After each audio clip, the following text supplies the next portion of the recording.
Bien sûr, vous aurez Laurence qui sera à la régie, Laurence et moi-même que vous devez rencontrer comme nos intervenants sur le stand au salon de la plongée. Je vais tout de suite passer la parole à Alicia et Adeline. Donc, bienvenue, bienvenue mesdames. Vous pouvez, si vous souhaitez, enlever votre masque puisque nous sommes à distanciation. Donc Alicia et Adeline, vous représentez la jeune génération des monitrices de plongée en tant que stagiaire MF2 et MF2. Donc je voulais vous laisser présenter votre intervention sur la virtualisation des stages de formation. Je crois qu'il y a beaucoup de choses à dire. C'est d'actualité, ça c'est sûr et certain, mais on va le voir, comme je le disais précédemment, qu'il ne suffit pas d'appuyer simplement sur un bouton. Bonjour à tous. Donc je me présente, Adeline, et donc ma collègue Alicia. On s'est rencontrés à l'occasion justement d'un des stages de formation que le CIBPL a organisé en 2020. Donc on voulait faire un retour sur expérience pour vous présenter un petit peu comment ça s'est déroulé, les difficultés qu'on a dû surmonter et les outils qu'on a dû mettre en place. Donc dans un premier temps, effectivement, comme tout le monde l'a pu le remarquer, la situation est un petit peu spéciale liée à la situation du Covid. Donc on a tous dû s'adapter, il y a eu un besoin de tous, notamment du milieu de la plongée, et ce besoin de continuer la formation des plongeurs. C'est pas parce que aujourd'hui c'est plus difficile d'aller à l'eau qu'il faut arrêter de former les plongeurs. Justement, ça permet aussi de préparer le temps où on pourra retourner tous à l'eau normalement et d'avoir des plongeurs qui ont déjà optimisé leur formation avant. Ensuite, ça permet aussi de maintenir un lien social. J'ai super l'habitude. Ça maintient le lien social et la vie des clubs, c'est très important. Vous avez dû remarquer autour de vous les motivations descendent, le moral est un petit peu en baisse, on n'a plus envie de sortir, etc. Donc ça permet vraiment aussi cette virtualisation de maintenir cette vie des clubs. La formation des plongeurs, c'est essentiel pour maintenir tout simplement la vie des clubs. Et puis, comme je le disais tout à l'heure, ça optimise le temps en isolement pour profiter de l'eau dès que possible. Puisqu'on est contraint à l'isolement, on va permettre de mettre ce temps à profit pour avancer sur nos formations. Donc tout ça, ça nous a plus ou moins obligés à nous adapter et à mettre en place les formations de manière virtuelle. Donc pour les retours d'expérience, donc comme je vous le disais précédemment, Alicia et moi on s'est rencontrés sur un stage initial MF1. Ça nous a permis d'échanger et de mettre en commun nos différents retours d'expérience. Et donc je vais passer la parole à Alicia qui va vous expliquer tout ça en détail. Ouais, merci Adeline. Donc je vais passer à la diapo d'après. Donc comme vous le disiez Adeline, on a dû faire face au problème du Covid, évidemment, au problème du confinement, puisqu'évidemment tous les stages qu'on avait prévus étaient prévus sans cette problématique du Covid, donc on a dû s'adapter. Et on s'est adapté dès le mois de mai, dès le premier confinement, donc avec un premier stage avec 7 stagiaires comme on le voit ici, qui a été fait par le CODEP 85 et 72, qui a été organisé par Thierry Lutin. Donc c'était vraiment le premier. On a appris un petit peu de ce qu'on connaissait des stages MF2 qui ont été faits au niveau du CIBPL, des personnes qui ont l'habitude de travailler avec de la visioconférence. Et puis on a composé avec tout ça pour organiser le premier stage en visio, qui s'est très bien passé. Tout le monde était très content. Après ça, donc il y a eu un deuxième stage MF1, donc on a pu, avec cette fois 16 stagiaires, on a pu utiliser l'expérience qu'on a eu du premier stage, et puis aussi enrichir et apporter toujours de nouveaux outils toujours plus efficaces et plus performants pour réaliser ce stage, avec comme vous le voyez le double de stagiaires, même plus. Donc c'était quand même un challenge au niveau organisation. Vous allez le voir tout à l'heure, entre les travaux de type plénière et puis les travaux de groupe, il a fallu vraiment avoir une organisation très très bien calée pour que tout ça tourne correctement. Et puis il y a eu un stage initiateur qui a été fait aussi au niveau du CODEP 85, qui lui est arrivé après les 2 premiers stages, donc qui a pu bénéficier bien sûr de l'expérience des 2 premiers, avec un petit peu moins de stagiaires, on voit 9 stagiaires, ce qui nous a permis d'utiliser, vraiment de mettre en pratique tous les outils qu'on a pu appréhender juste avant. Ces stages ont été réalisés 100% en visioconférence. avec un logiciel qui s'appelle TeamViewer Meeting, donc avec des licences que possède le CIDPL. Et donc on a pu réaliser ces différents stages. Alors, la page d'après. Donc on va parler un petit peu de l'organisation du stage, puisque vous le savez peut-être, mais en présentiel, il y a une organisation à donner en amont à un stage initial. Là, c'est pareil, avec peut-être des problématiques un peu plus importantes, ou en tout cas qu'on connaît moins.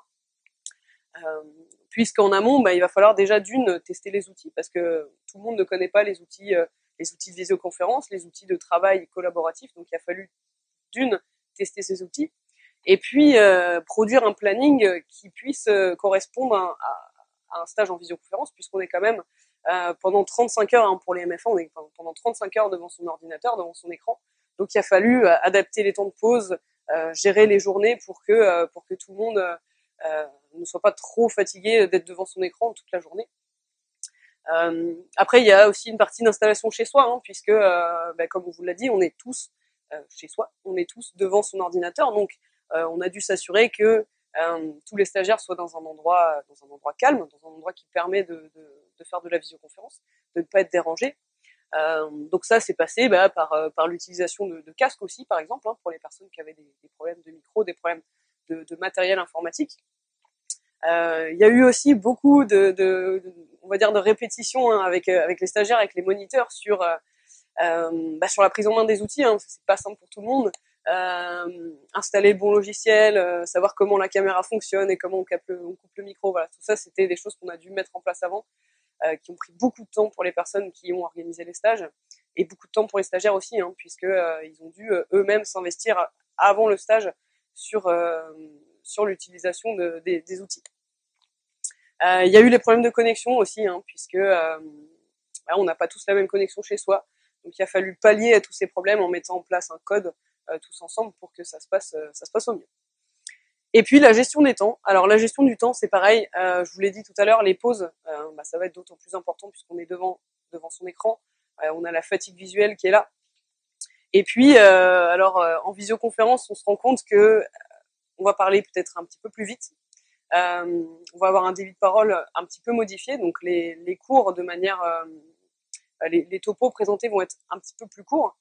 Et derrière, on s'est rendu compte que les travaux de groupe, là pour le coup, c'est là où on va pouvoir bien plus dialoguer avec les stagiaires, et c'est là qu'on voit que ça prend un peu plus de temps.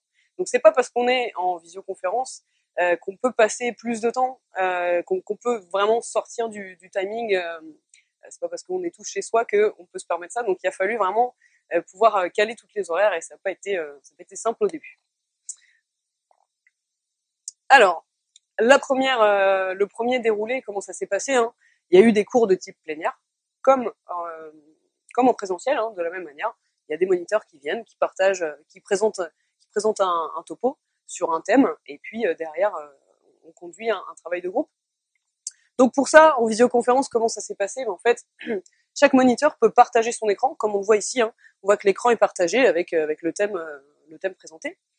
Donc tout le monde voit l'écran. Donc pour ça, on a dû mettre en place quand même des règles de communication, puisque certains stages, on était 16 stagiaires, c'est-à-dire qu'il y a aussi des moniteurs qui sont là, donc on peut être à 20, 25 sur la même visioconférence. Et donc, pour poser des questions, pour vraiment interagir, il a fallu mettre des règles en place, des règles pour prendre la parole, la manière dont on pose une question, par exemple. Et puis aussi, comme pour tout, alors je l'espère pas pendant ce direct, mais des fois on a des difficultés techniques, ça arrive. Donc on a dû y réfléchir en amont, de savoir qu'est-ce qui pourrait ne pas bien se passer, et puis on a dû mettre en place quand même des solutions. Donc ça a été déjà le partage des documents en amont, donc sur des fichiers partagés comme Dropbox ou autres, qui nous ont permis de donner aux stagiaires les supports, les PDF avant les cours, pour ceux qui pourraient avoir des soucis de connexion et ne pas voir le diaporama en entier. Côté moniteur, il y a eu aussi de l'adaptation aux problèmes techniques, puisque tout ce qui est animation et vidéo en visioconférence, ça passe pas très bien, et d'autant plus pour les personnes qui ont une mauvaise connexion. Donc tout le monde a dû un petit peu s'adapter, enlever les petites animations qu'il avait dans son diapo. Donc voilà, il y a eu du travail en amont.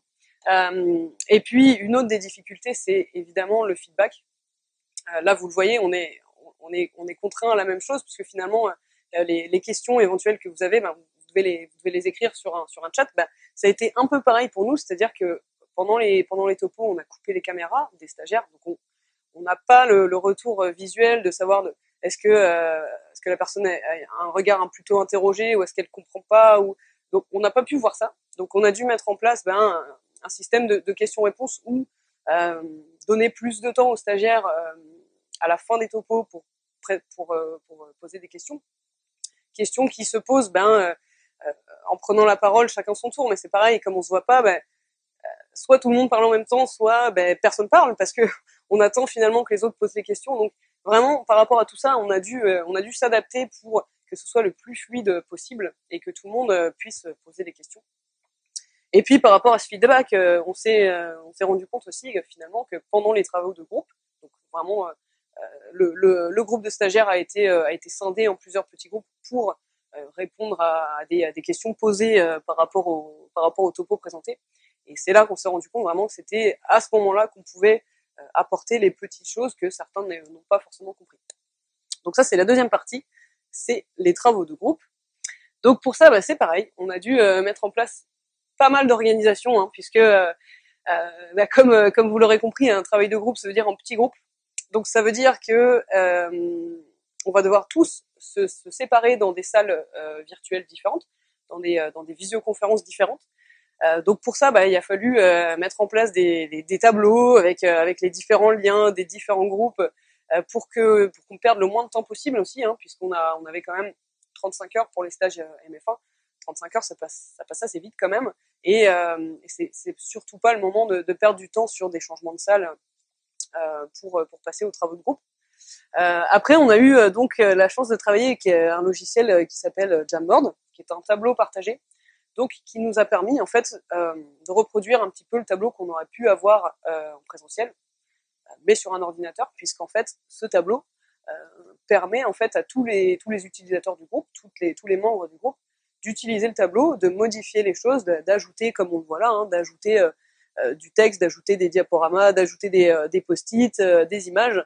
Et donc voilà, on s'en est vraiment servi comme un vrai tableau qu'on pourrait avoir dans un stage en présentiel. On a pu tous travailler ensemble et on a travaillé sur ce logiciel de manière partagée. C'est-à-dire qu'on était sur le logiciel de visioconférence, donc on pouvait se parler, dialoguer sur le logiciel de visioconférence.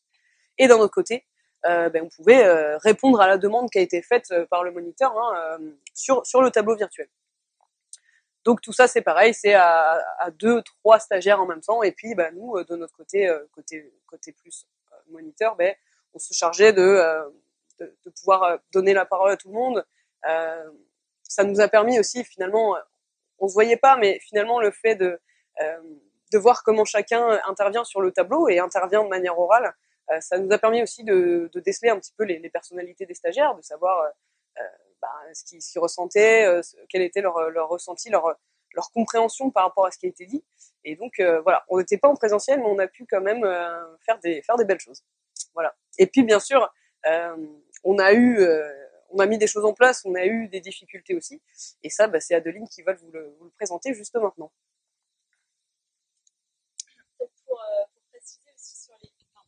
Pour préciser aussi sur les activités collaboratives, on avait pas mal d'appréhension au début parce que justement ça sollicitait plusieurs outils en même temps. Tout le monde n'est pas forcément très à l'aise avec les outils informatiques.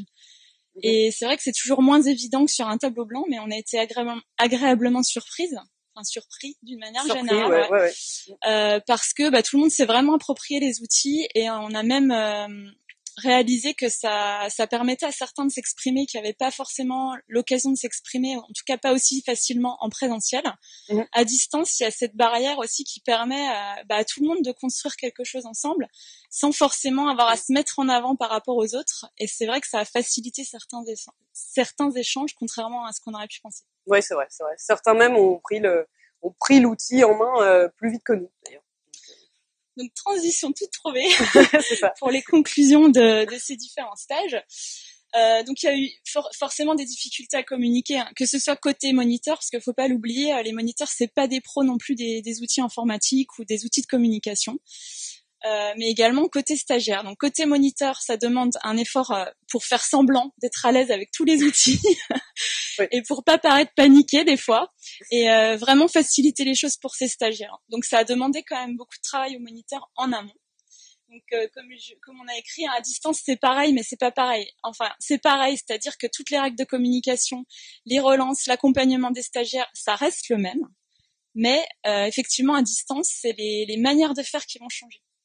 Donc c'est plus difficile parfois de faire passer un message à distance parce que on a des soucis techniques, parce que il y a des personnes qui vont moins capter que d'autres.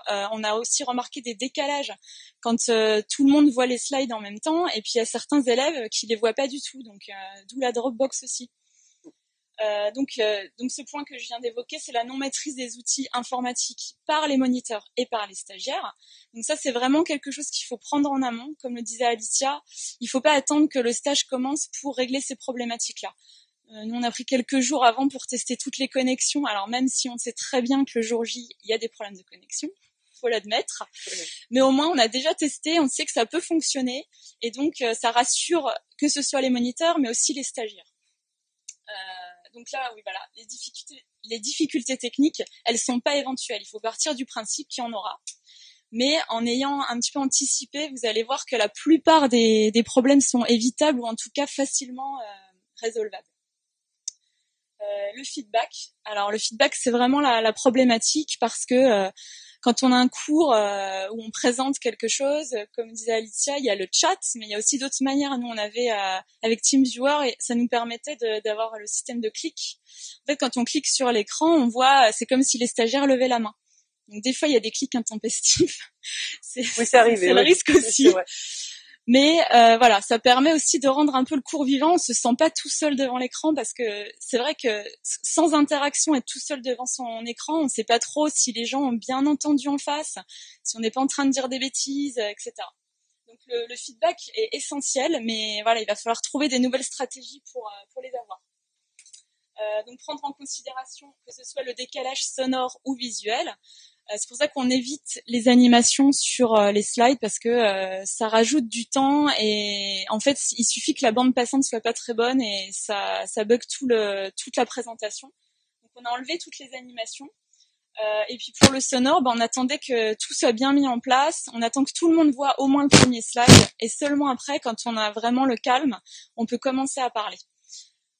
Ça nécessite aussi de prendre le temps quand on veut interagir avec d'autres personnes, c'est d'avoir des pauses. En fait, à chaque fois qu'on dit quelque chose, il faut attendre une pause pour que la personne puisse répondre en face. Et au début, c'est un petit peu déconcertant.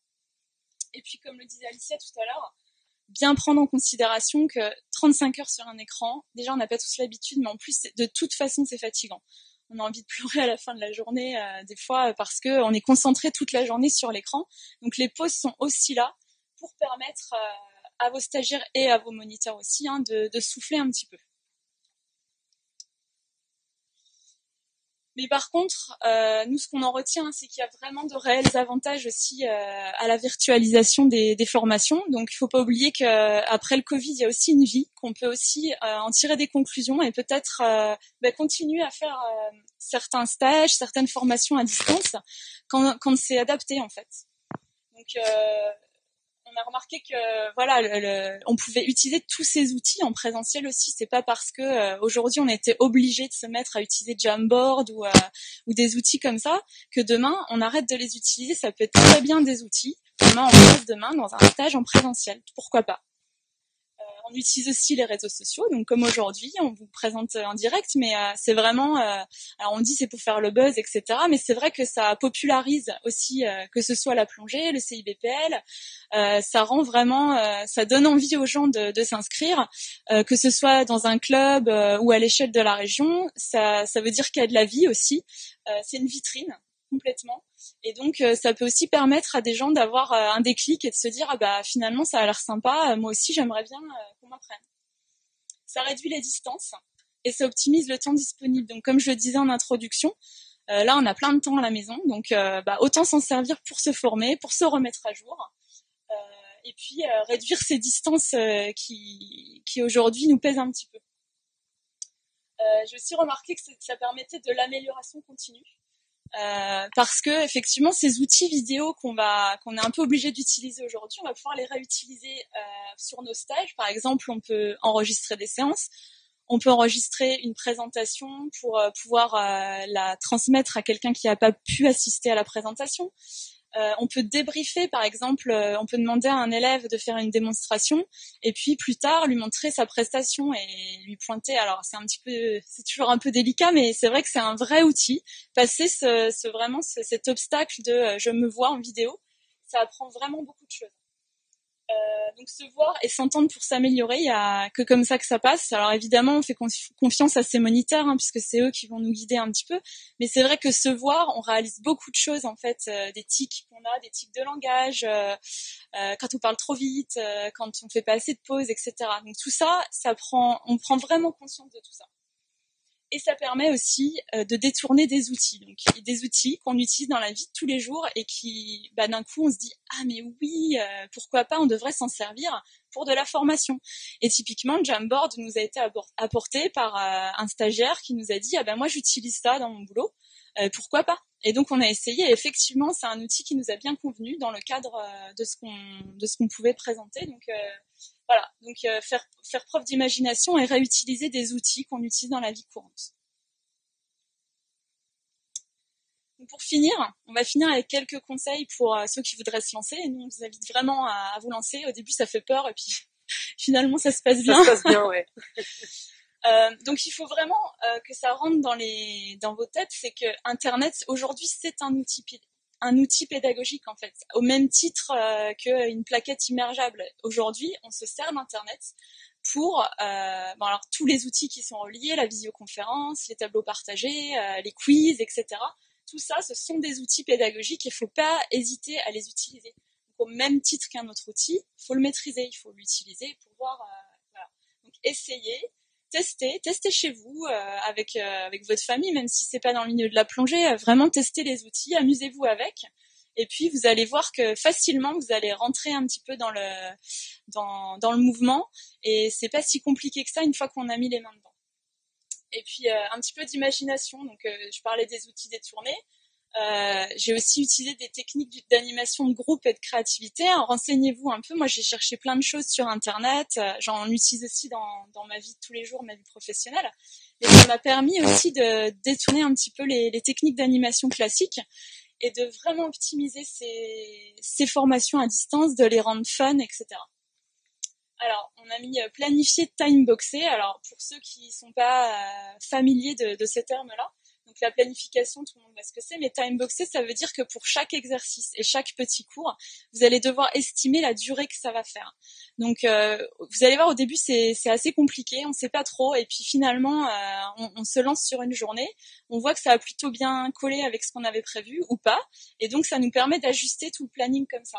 Il faut vraiment faire cet exercice pour que quand on le fait en direct, on a notre petite liste, on sait qu'à telle heure on doit passer à tel exercice. Bon, même si on dérape de 5 minutes, on sait qu'on va pouvoir rattraper sur l'exercice suivant. Donc ça, c'est vraiment important, je pense, plus encore à distance qu'en présentiel. C'est vraiment d'avoir un planning et s'y coller.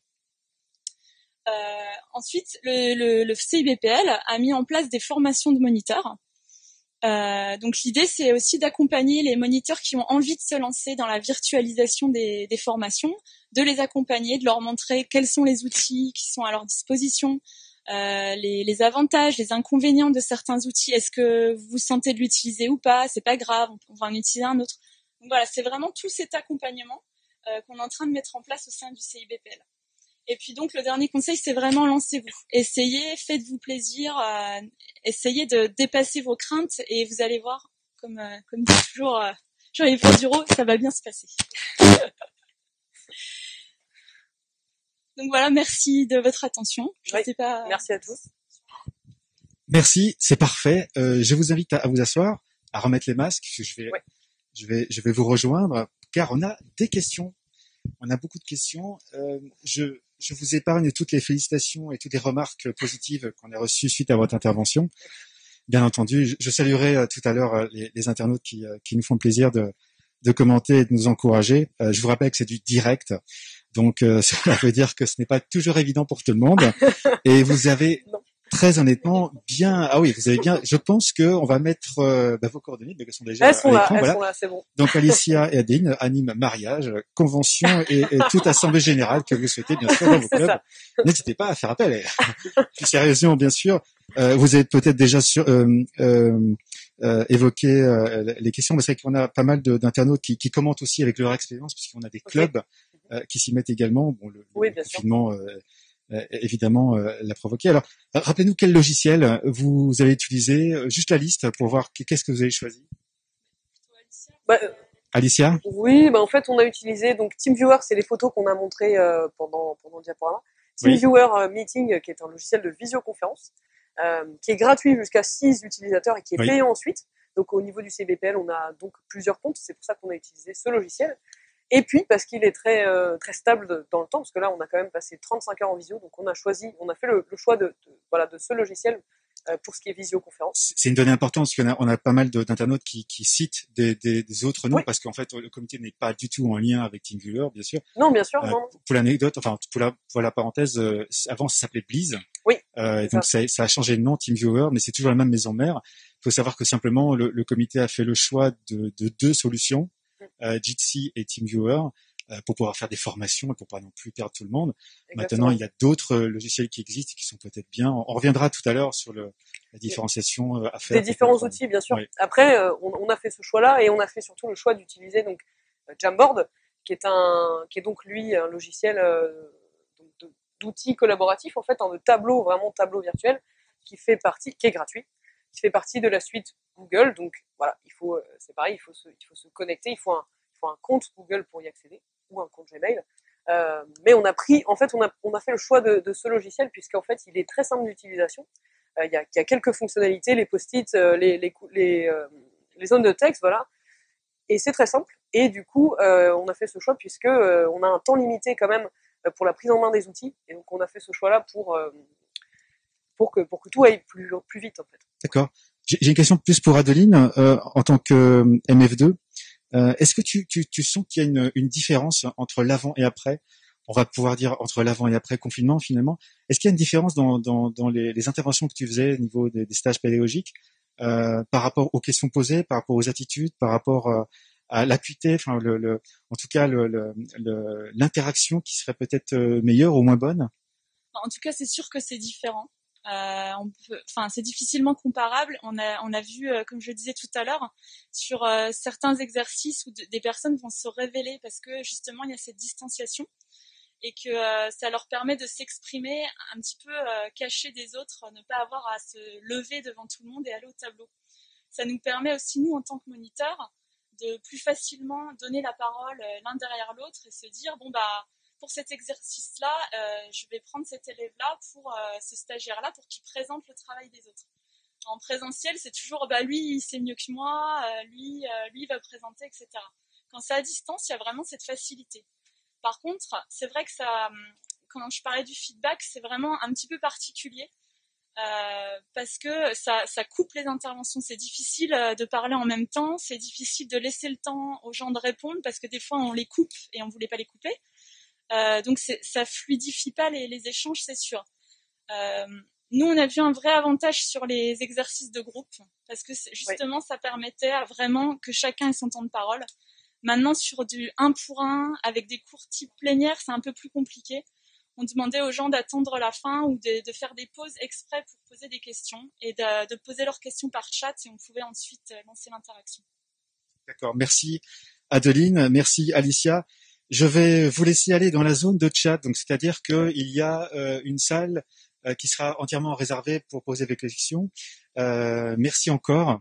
Et à tout de suite donc dans la zone de chat. Donc vous avez le lien qui se trouve en commentaire de la vidéo en direct, car il y a encore d'autres questions qui vont être posées par les internautes. On n'a pas pu répondre à toutes, mais je vais essayer d'y apporter 2-3 éclaircissements par rapport au choix du comité, notamment. Donc vous retrouvez d'ici quelques secondes Alicia et Adeline qui se préparent pour répondre à vos questions. Alors on y est dans le cœur du sujet puisque nous avons choisi Jitsi, mais on aurait pu en choisir un autre. On a choisi Jitsi pour que vous puissiez poser vos questions à chaque intervenant après leur présentation. Donc vous pourrez directement tester la plateforme. Pour rappel, c'est sans inscription et c'est gratuit. C'est juste un lien URL qui est créé lorsque vous créez votre réunion sur le site de Jitsi. Et donc, vous pourrez poser vos questions. Pour cela, je vous invite à vous rendre en bas à gauche du menu une fois que vous êtes en vidéoconférence. En bas à gauche, vous avez des petites icônes et vous cliquez sur l'icône chat. Sur le chat, vous posez votre question à partir du clavier et ensuite, vous pourrez recevoir la réponse dans l'ordre, bien sûr, de Adeline et de Alicia. Pourquoi cette mesure? Tout simplement parce que, pour vous expliquer, dans une vidéoconférence, vous pouvez être jusqu'à 200 utilisateurs simultanément, et donc il est impératif de pouvoir gérer au mieux cette vidéoconférence. Donc, pour ceux qui ne connaissent pas trop comment cela fonctionne, eh bien, tout simplement, on vous demande de couper votre micro. Je vous dis bien, couper votre micro quand vous vous connectez sur la vidéoconférence. Ça permet de ne pas entendre le brouhaha général. Mais rassurez-vous, il y a aussi une option pour l'intervenant de pouvoir couper le micro de tous les participants pour essayer d'éviter une cacophonie. Voilà, donc je rappelle, vous avez le lien pour le chat en ligne juste après chaque intervention. Vous l'avez dans les commentaires de la vidéo live pour pouvoir poser vos questions. J'invite désormais Stéphanie Delannoy à venir s'installer avec nous. Le temps que Stéphanie s'installe et qu'on prépare l'ensemble du dispositif, je tenais juste à vous préciser par rapport à ce qui a été évoqué sur l'intervention